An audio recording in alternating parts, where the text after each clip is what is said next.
दिल्लीत जे आंदोलन चालू आहे समाजासाठी लढणाऱ्या ते वांगचुंग असो किंवा दिपके असो या आमच्या तरुणांच्या बाबत काही मधल्या काळात पेपर फुटी असो अनेक गोष्टींसाठी ते त्यांचं उपोषण चालू आहे। आज 20-22 दिवस झाले उपोषण चालू आहे। सरकारने उपोषण सोडवण्यापेक्षा त्यांच्या चुकीच्या पद्धतीने पोलिसाचा धाक दाखवून ते उपोषण आंदोलन मोडण्याचा प्रयत्न केला जात आहे। म्हणजे त्यांना पुढे उचलून नेलं, कुठं पोलीस स्टेशनला नेलं काय मला आज तर कळालं, त्या धुराचे नळकांडे सोडले। अरे अशी दडपशाही करण्यापेक्षा त्याला त्यांचे प्रश्न समजून घ्या ना आणि त्या प्रश्नाला मार्ग काढा। ते स्वतःच्या प्रश्नासाठी उपोषणाला बसले का?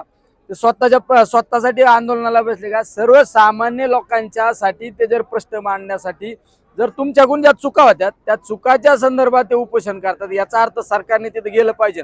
काय आहे तुमचं अशाचे प्रश्न ना, ठीक आहे यामध्ये सुधारणा करू, यामध्ये ज्या लोकांनी पेपर फुटीमध्ये ज्यांचा सहभाग होता त्यांच्यावर कारवाई करू, त्या मुलांचं नुकसान होऊन देणार नाही।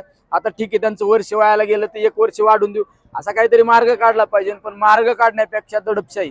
पण आपला एक न्यूटनचा नियम आहे, तुम्ही जास्त दाबलं ना ते जेवढ्या प्रेशरने उद्रेक होत असतो। तुम्ही किती दिवस दाबणार आहे?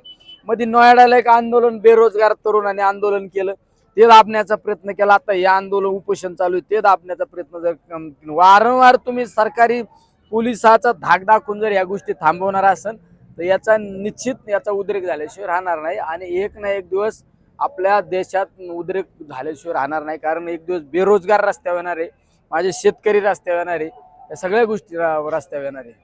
आणि पाठिंबा आता मी गेल्यानंतर खांद्याला खांदा लावून बसणार आहे तिथं सुद्धा।